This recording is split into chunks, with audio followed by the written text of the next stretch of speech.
Zdravíme všetkých našich poslucháčov pri 4. podcaste našich rozhovorov. V tom poslednom ste si mohli vypočuť informácie o banke, o tom, či SPDR má peniaze, či ich má dosť. Zároveň v ňom mal príhovor aj cárov Alexander.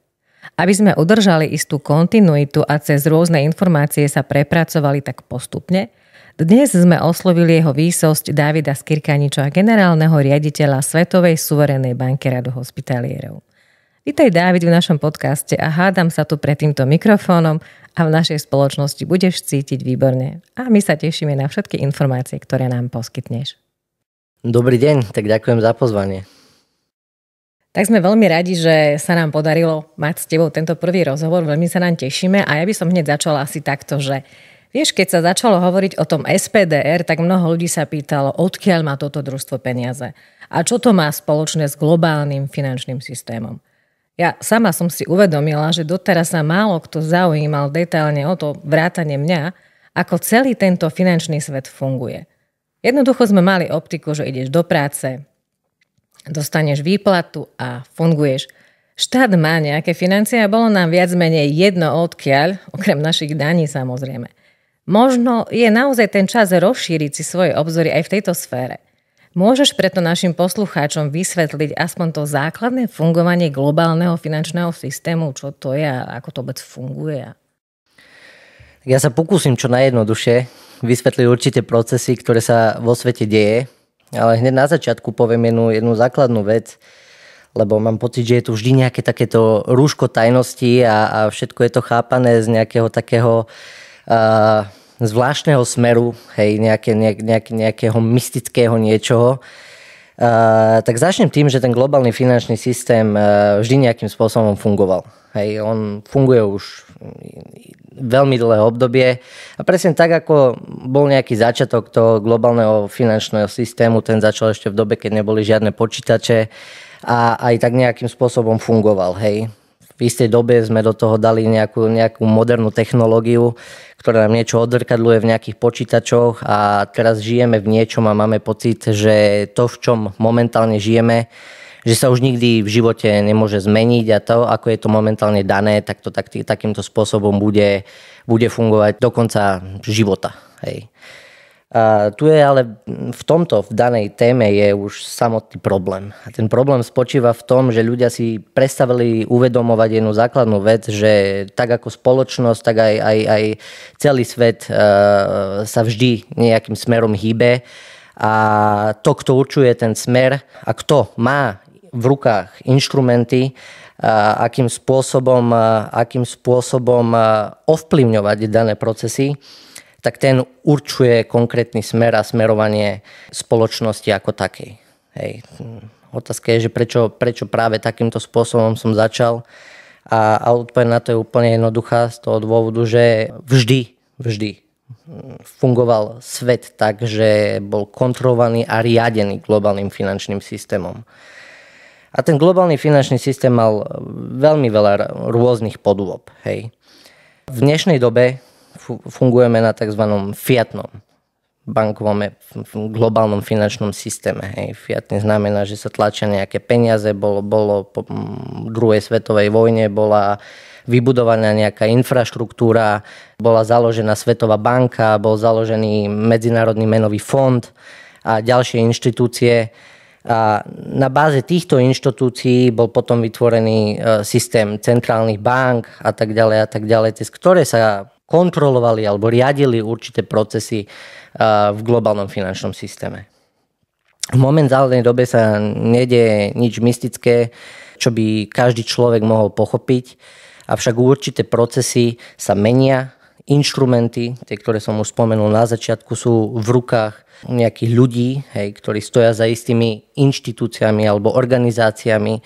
Tie organizácie, ako je napríklad International Treasury Monetary One, táto inštitúcia historicky vždy bola, vždy fungovala, avšak nikdy nebola verejne komunikovaná. Takže pre veľmi veľa ľudí sú informácie, ktoré podávame, lebo prišla doba tá, že sme sa rozhodli, svet sa vyvíja tým spôsobom, že prišla doba tá, že tie informácie sa majú stať verejnými, ľudia majú mať vedomosti o tom, o čom historické vedomosti nemali, z toho dôvodu, že ľudia sa nad tým ani nezamýšľali. Nezamýšľali sa nad tými vecami z dôvodu toho, že nemali ani informáciu, ani pohnutku k tomu, aby sa k tomu nad tou celou tou tematikou nejakým spôsobom mohli zamýšľať. Z toho dôvodu, že každý rozmýšľa na úrovni jeho informácií, ktorých má. Hej. Takže keď nemám informáciu, že niečo môže nejakým spôsobom fungovať, to ešte neznamená, že to tak nemôže fungovať. To je len to, že som do danej doby ešte nemal o tom vedomosť. Takže International Treasury Monetary One vždy bola. Vždy boli vybudované okolo toho nejaký ten systém v danej dobe. Vždy opakujem, v danej dobe. Hej. Bolo toho vybudovaný nejaký systém, na základe ktorého to všetko fungovalo, všetky tie procesy fungovali. Tak ako som spomínal, potom bolo po druhej svetovej vojne, tam boli tie Bretton Woodské saglašenia, ten agreements, Bretton Woods agreements, na základe ktorej sa vybudovala nejaká tá nová štruktúra. A v dnešnej dobe sme na takom prelome toho, že sa niečo ide zmeniť. Ako zmeniť? Zmeniť úplne jednoducho ten vývoj, tak ako sa to vždy vyvíjalo, aj tentokrát sa to nejakým spôsobom vyvíja. Otázka je tá, že v istej dobe sa to vyvíjalo do nejakého smeru. Otázka je, či to bol správny alebo nesprávny. Malo to svoj prirodzený život na základe doby, v ktorej sa ľudstvo, nazvem to tak, nachádzalo. A v dnešnej dobe sa dostávame do nejakého iného,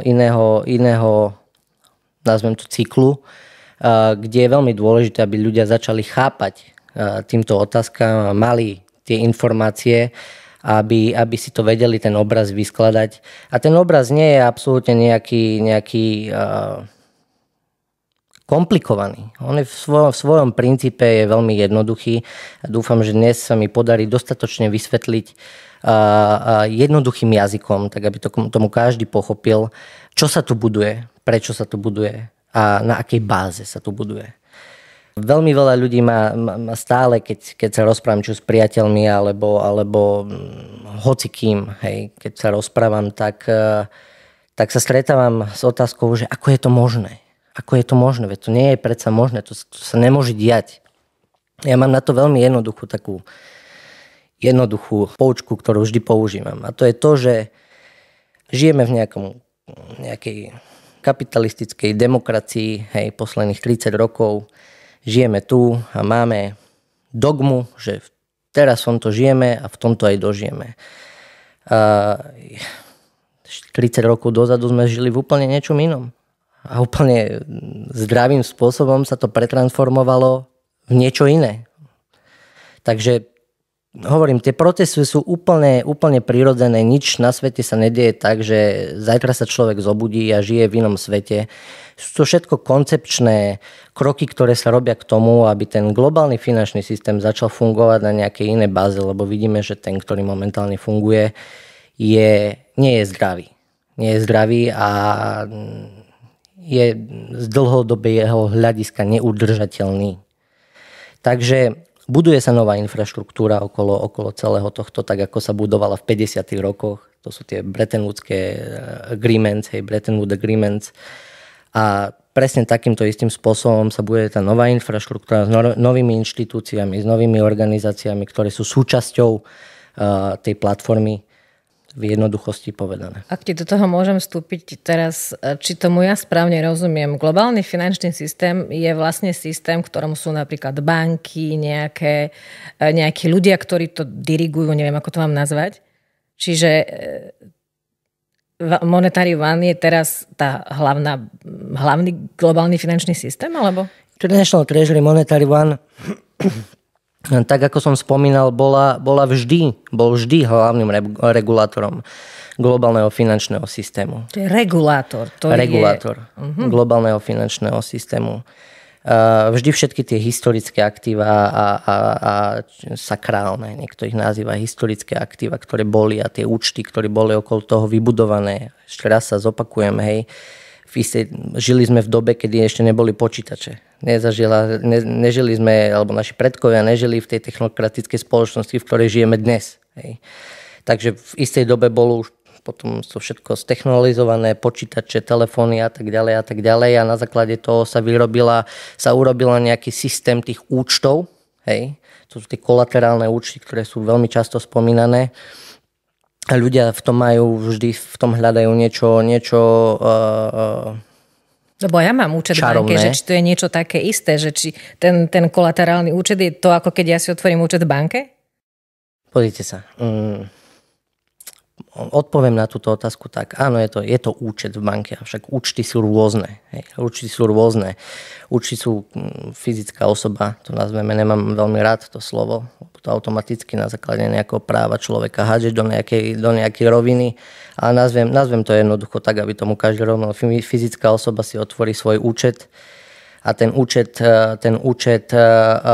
nepatrí jemu. Ten účet patrí banke. Sice názov účtu je dané meno človeka, ale ten účet nepatrí danému človeku, ale patrí inštitúcii. Hej. Potom sú rôzne iné účty, hej, ktoré už nepatria danej banke. Aj keď ten účet bol otvorený v konkrétnej inštitúcii alebo banke, tak nepatrí banke. A teda tá banka nemá reguláciu nad konkrétnymi účtami, nemá na nimi vplyv. Nemôže s nimi absolútne nič robiť. Hej. Tak ako ste vy spomínali, máte fyzický účet v komerčnej banke a ten účet, historicky sa kopeckrát dialo aj mne, aj mojim známym, že či už zmizli peniaze alebo akýmkoľvek iným spôsobom sa s tým účtom môže narábať. Hej. Toto sú iné špecifické účty, s ktorými sa narábať nemôže, takzvané systémové účty. Dobre. Takže v podstate globálny finančný systém je systém na to, aby to nejako finančne fungovalo, aby sa tie peniaze rôznymi spôsobmi, inštitúciami dostali k nám, ľuďom. Správne. Super. Takže ďakujem veľmi pekne. Dúfam, že aspoň takto... Ja ešte doplním jednu vec. A tam je potom veľmi dôležitá vec, kto v danej dobe, hej, má kontrolu nad danými účtami. A od toho sa potom všetko vyvíja. Otázka je, že vždy ten, ktorý má kontrolu a nejaký vplyv nad všetkými týmito účtami, on určuje ten smer toho, kam sa spoločnosť bude poberať. A to je veľmi dôležitá poznámka, lebo vlastne teraz vieme, že keď je tu tá M1, tak to by malo ísť tým. Je to M1 a vždy to aj M1 bola. Výborne. Ty si generálny riaditeľ Svetovej suverénnej banky Radu hospitalierov a doteraz sme možno boli tak, neviem, poviem to, že naprogramovaní alebo zvyknutí, že takéto svetové inštitúcie sú predsa v zahraničí, keďže sú svetové. No ale v tom najlepšom slova zmysle sa čuduj svete, máme sídlo Svetovej banky odrazu v Bratislave. Na čo by sme podľa môjho názoru mohli byť aj hrdí ako Slovania alebo Slováci? Ako by si vysvetlil našim poslucháčom, čo to znamená Svetová suverénna banka a či je dôležité, že táto banka v Bratislave je práve banka Radu hospitalierov? No, teraz kde začať? Tak začneme tou Svetovou bankou vo všeobecnosti ako takou. Takže Svetová banka hospitalierom bola založená dekretom samotným rádom, hej, hospitalierov. A na základe toho, že samotný rád hospitalierov má určitý status a ten status je suverén, teda najvyšší suverén, tak historicky aj samotný tento rád bolo obdobie, kedy bol, nazvem to, uspaným, a potom zase dal sa do aktivity. A na základe toho, že sa práve bavíme o statuse suveréna, tak ten suverén nepodlieha pod reguláciu klasických, nazvem to, systémových inštitúcií. Čiže na základe toho si samotný rád na základe dekretu vytvoril banku, suverénnu banku Radu hospitalierov. A suverénna banka Radu hospitalierov je jednoducho jednou z infraštruktúrálnych zložiek celého tohto nového systému, ktorý sa momentálne buduje. Tak ako bola v istej dobe založená Svetová banka, ktorú poznáme, v dnešnej dobe vznikla Svetová suverénna banka Radu hospitalierov, všetky tie účty, ktorá zohráva rolu hlavného regulátora bankového systému, Monetary One je regulátor globálneho finančného systému. Suverénna banka Radu hospitalierom je regulátor bankového systému. Čiže na základe toho boli všetky aktíva z International Treasury Monetary One presunuté alebo vložené do banky Radu hospitalierov. No a môžu byť dve banky svetové?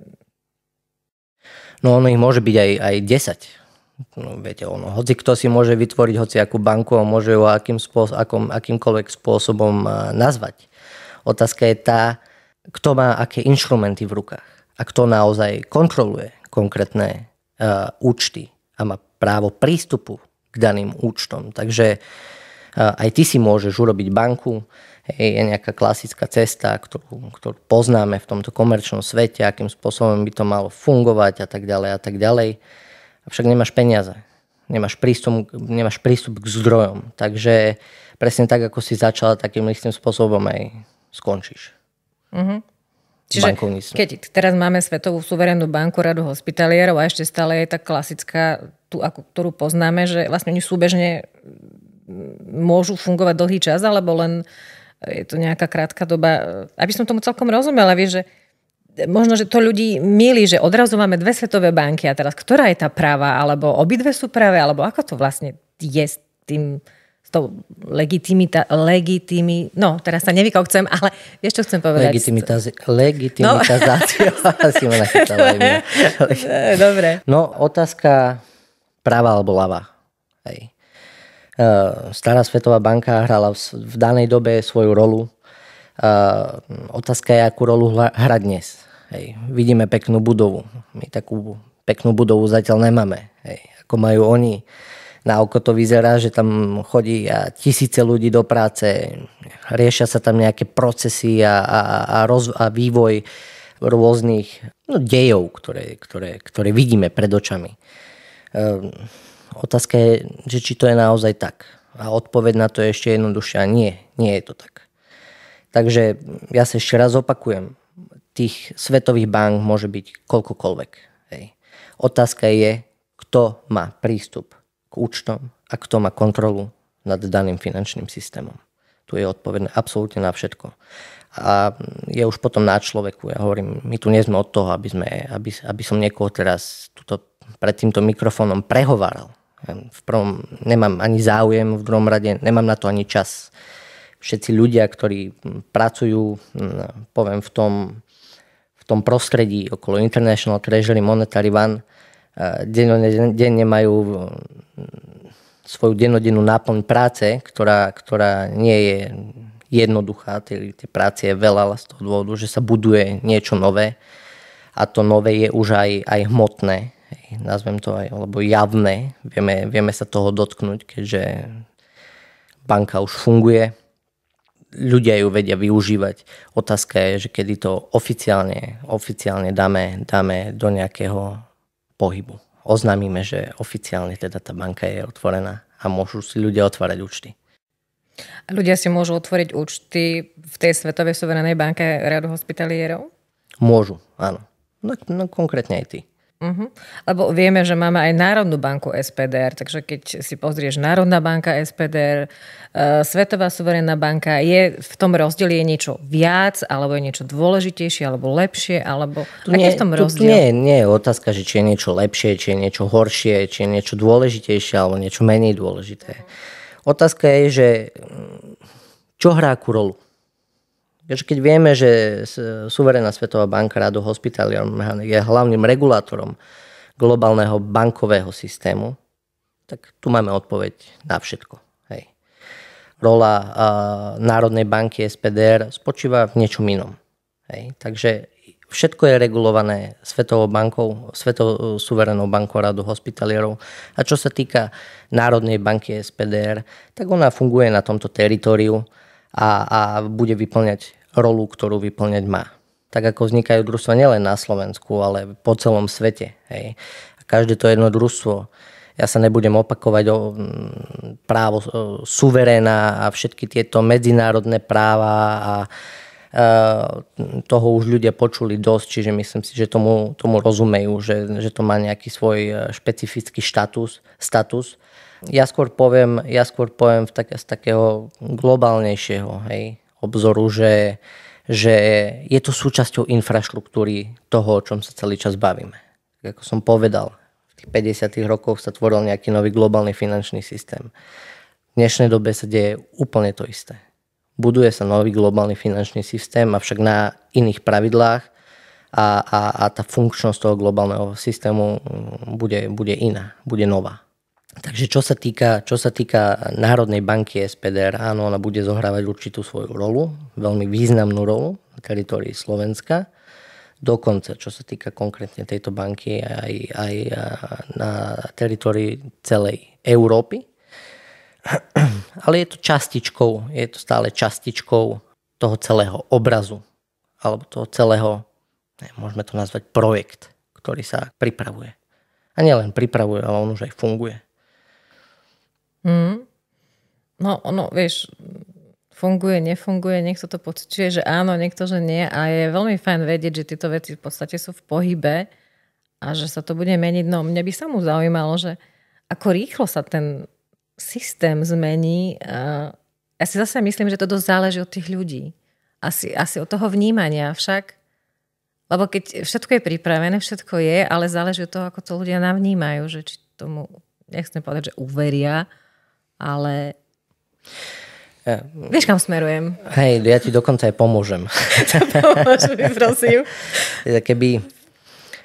Aby som rozumne odpovedal, tak aby to každý pochopil, aby to neznelo nejakým spôsobom, ktorým nechcem, aby to znelo. Či tomu ľudia uveria, či tomu ľudia neuveria. Hej, ja sa vrátim k tomu príkladu tej Svetovej banky a Svetovej suverénnej banky Rádu hospitalierov. Áno, niečo tu majú na očiach nejakých, 70 rokov. Či to teda musí fungovať, že? No jak je to možné? Majú peknú budovu, tí ľudia chodia pekne oblečení. No ono to... Nemôže to byť inač. Otázka je vždy sa vrátime spätne k tomu koreňu celej tejto záhady, ktorá existuje, a tá je úplne jednoduchá od svojej podstaty. Kto má kontrolu nad konkrétnymi účtami a vecami, ktoré sa dejú v globálnom finančnom systéme? A to je presne tá informácia, ktorú ľudia nevedia, lebo ako tiež som nerozumela tomu, že niečo sa môže zmeniť, nemôže, že niekto niečo reguluje, nereguluje. Vieš, to je také... Ja pokúsim sa ešte z druhej strany sa vrátiť k tejto otázke. Ľudia vždy idú k tomu, že či sa môže niečo zmeniť. Ale veď sa niečo mení každý deň. Každý deň máme niečo nové. Hej? A tie procesy, ktoré sa dejú teraz v tom ja to nepoviem len v globálnom finančnom systéme, lebo to nie je samotný globálny finančný, to je svet, v ktorom žijeme ako taký. Hej. Oni sa vždy menili. Vždy sa menili a vždy bolo niečo, buď sa niečo ubralo, niečo sa doplnilo, alebo sa zmenilo úplne. Proste to sú procesy, ktoré sa dejú. Tam ľudia často vidím, že chodia a nerozumejú tomu, že jak je to možné, akým spôsobom oni tu rozprávajú tieto svoje rozprávky, hej, že majú to a kontrolujú to. Ešte raz odpovedám, na základe informácií ja rozumiem, že ľudia nechápu všetky tie procesy toho riadenia tou spoločnosťou a tak ďalej a tak ďalej. A na základe toho sú často, to v nich prebudza to nepochopenie. To nepochopenie a nervozitu. Avšak vždy je to veľmi jednoduché. Netreba za tým hľadať nič zložité. Treba sa len zamyslieť na tom, že jak sa môže zmeniť, no tak ako sa mení v každodennom živote konkrétneho človeka niečo, tak sa mení aj potom konceptuálne niečo na rôznych úrovniach. Ja tomu hovorím niekedy, že nemusím vedieť, ako funguje auto. Dôležité je, že ma odvezie. Takže asi aj tu by sme sa na to mohli pozerať tak, že nech si tú prácu tej zmeny urobia tí kompetentní a pre mňa je dôležité, že si budem môcť otvoriť niekde účet a prídu mi tam reálne peniaze. Jednoznačne podstata je presne tá, ktorú si momentálne spomenul, aby si človek vedel otvoriť účet, keď si na ten účet dať peniaze, aby mu na tom účte tie peniaze aj ostali. Aby sa nestalo tak, že človek vojde do banky, vloží si tam 1,000 eur, ja mám teraz úplne príklad, a keď z tej banky odchádza, tak už tam tých 1,000 eur nie je, je tam nejakých 100 eur. To by sme sa vedeli o tejto debate a o tejto téme baviť hodinami, ako to v podstate funguje do detailov, avšak myslím si, že nie je to témou dnešného rozhovoru. To určite nie. Ale už keď sme pri tom, že si vkladám peniaze, tak niekto si to má odkladať do pokladničky. A v prvom rozhovorom, teda v tom našom podcaste rozhovorovom sme riešili rozdiel medzi bankou a pokladnicou a z toho tak ja som nejako pochopila, že pokladnica je niečo ako register a banka je inštitúcia, kde sú peniaze. A skúsiš nám trocha viac priblížiť potrebu pokladnice, prípadne ako to všetko spolu medzi sebou funguje? Máme tu národnú pokladnicu. Ja nebudem rozprávať na príklade SPDR, Slovenského podielového družstva ROD. Ja hovorím, toto je globálny proces, ktorý sa deje, nedeje sa len na Slovensku. Táto otázka je taktiež často nechápaná. Ľudia majú nejaké slovenské podielové družstvo, si tu dalo nejaké peniaze, hej, deklarujú, že majú 1 105 miliard eur, ako je to možné. Ešte raz opakujem, toto nie je téma len Slovenska, alebo téma slovenského podielového družstva ROD. Toto je globálna záležitosť. Buduje sa infraštruktúra, na ktorej má niečo stáť. Tak ako sa budovala, ja sa ešte asi tretíkrát vrátim, tak ako sa vždy budovala, aj dnes sa buduje. Hej. Takže pokladnica, samotné International Treasury Monetary One je pokladnica. Hej. Je to hlavný regulátor globálneho finančného systému. Ja sa budem opakovať. Opakovanie matka múdrosti, takže v pohode. Áno. Banka hrá klasickú rolu banky, avšak otázka je tá, aké sú pravidlá hry vnútri banky. Tie treba opraviť z toho dôvodu, že jednoducho vidíme už. Podľa mňa je to javné a každý človek naokolo vidí. A jeden deň je všetko super, na druhý deň tu máme krízu, potom tu máme infláciu. Hej, čiže potom nejaká centrálna banka bojuje s infláciou, teda bojuje so samotným systémom, ktorý vytvorila. Čiže žijeme v takom cykle, že stále nám tu niekto hovorí, že teraz je to správne, teraz sa nám darí, 5 dní sa nám už nedarí a všetci strácame peniaze zo svojich váčkov, všetko je drahšie. Takýmto spôsobom niekto nejakým spôsobom hýbe, hej, spoločnosťou. A otázka je, že či je to správne. Hej. A práve z toho dôvodu, teraz sa prepojím na tú inú tému, späť k tomu International Treasury Monetary One, že on je hlavným regulátorom globálneho finančného systému. A on práve všetky tieto veci, ktoré treba upraviť, veľmi efektívne upraví, tak aby to bolo jednoduché. Z toho dôvodu, že v dnešnej dobe, keď človek dojde do banky a dajú mu tam nejaký papierik pred ním napísaný, tak všetko je komplikované. 95% ľudí ani nerozumie tomu, čo je pred nimi napísané. Ja mám tiež niekedy problém z toho všetkého výjsť. A na báze toho, že tieto zmeny štruktúrálne treba urobiť, sa buduje táto nová infraštruktúra a hlavnou pokladnicou toho všetkého, čiže pokladnica je miesto, kde sú uložené nejaké aktíva. To zo samotného pôvodu slova vychádza. Tak tá pokladnica bude rozpredeľovať peniaze cez už ten bankový systém na konkrétne účely do konkrétnych krajín. A presne takúto istú rolu potom teraz som to vysvetlil z toho globálneho pohľadu, hej, že máme International Treasury Monetary One, ktorý ma tak zastrešuje, nazvem to, je to pokladnica svetová, a potom máme rôzne lokálne pokladnice, ktoré budú zohrávať tú istú rolu len už na daných teritoriách. V menšom. Môžeme to nazvať aj tak. No vidíš, niekedy hovorí sa, že konšpiračná teória, ale ja si hovorím, že konšpiratik je ten, ktorý tak trošku aj rozmýšľa, takže mňa tým človek neurazí, ale hovorilo sa v podstate o tom, že svetu vládnu bankári, no tak ako bankári, pravdepodobne sa nemysleli nejakí bankári, ktorí sedia nejakí riaditeľe, neviem kde, ale v každom prípade ten bankový systém hýbe tým svetom a v podstate ten celý globálny finančný systém je o tom, že prevádza tie zmeny v tom svete aj celkovo v našich životoch, že je to asi veľmi dôležité. tak ako som povedal na začiatku tohto rozhovoru, celý svet je postavený na globálnom finančnom systéme. Čiže keď niekde dávate tie peniaze, môžeme to nazvať, dávate niekde tú energiu vo forme peňazí, tak potom sa tam okolo toho vzniká nejaká taká tá energetická bublina a niečo, čomu ľudia venujú pozornosť. Takže jednoznačne záleží, že aký je smer tých peňazí, kam sa tie peniaze investujú, kam sa dajú, ako sa rozpredelia a aké pravidlá hry budú vnútri daného systému a potom vidíme obraz na uliciach. Taká futuristická otázka mi teraz napadla, že vieš si predstaviť nejakú budúcnosť, že by tie peniaze neboli? Viem si to živo predstaviť, však to je otázka nie krátkodobá, ale otázka možno niekoľko desiatok rokov.